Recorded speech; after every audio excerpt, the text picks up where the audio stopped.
नमस्कार, म श्यामबहादुर भावुक। मेरो खास नाम श्यामबहादुर खड्का, जन्मथलो काठमाडौँ बङ्गाल र म यहाँ बिपी कोइराला मेमोरियल क्यान्सर अस्पतालको प्रशासक। अहिले चाहिँ के गर्नु हुँदैछ वास्तवमै भन्नुपर्दा? म विशेष गरेर बिपी कोइराला क्यान्सर अस्पतालको विपन्न शाखा चाहिँ मैले हेरेको छु। यहाँ जति पनि नेपालमा बिरामीहरू क्यान्सर लागेर आउँछन् उनीहरूलाई चाहिँ राज्यले सङ्घ तर्फबाट 1 लाखको छुट दिएको छ। अनि बागमती प्रदेशले 50,000 थप गरेको छ र गण्डकी प्रदेशले 1 लाख थप गरेको छ र लुम्बिनी प्रदेशले चाहिँ 2 लाख थप गरेको छ यी क्यान्सरका बिरामीहरूलाई। अन्य 4वटा प्रदेश 1 नम्बर 2 नम्बर र 6 र 7 यी प्रदेशहरूले चाहिँ क्यान्सरका बिरामीहरूलाई थप सुविधा दिएको छैन। धेरै कुरा भन्नुभन्दा पनि म यो कविता मार्फतै भन्छु। म चाहिँ विशेष गरेर दुखी गरिब र अलि विपन्न नागरिकहरूले चाहिँ यो क्यान्सर लागिसकेपछि सजिलै सुविधा पाउन पाएदेखि खुसी लाग्थ्यो।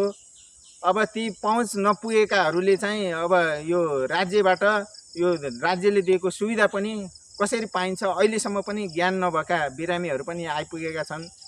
तिनको लागि यो मेरो कविताले चाहिँ अलिकति बल पुग्छ कि भनेर मैले चाहिँ अब धेरै मान्छेहरूलाई थाहा छैन आफ्नो स्वास्थ्य, आफू स्वास्थ्य कसरी बन्ने, हाम्रो खानपान मेन कुरो।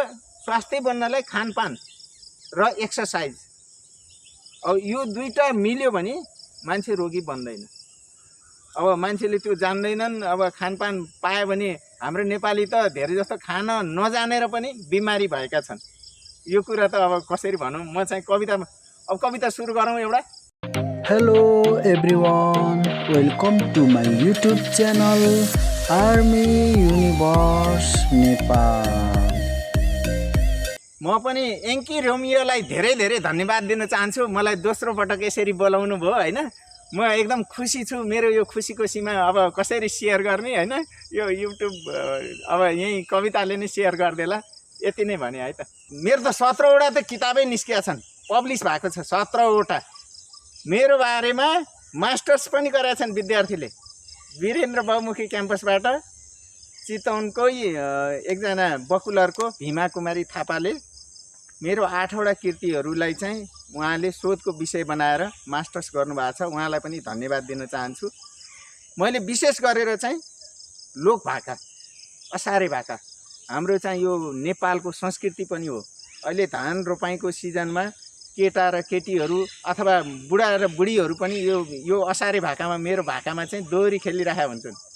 जस्तो विशेष गरेर काठमाडौँमा चाहिँ यो बालाजु 22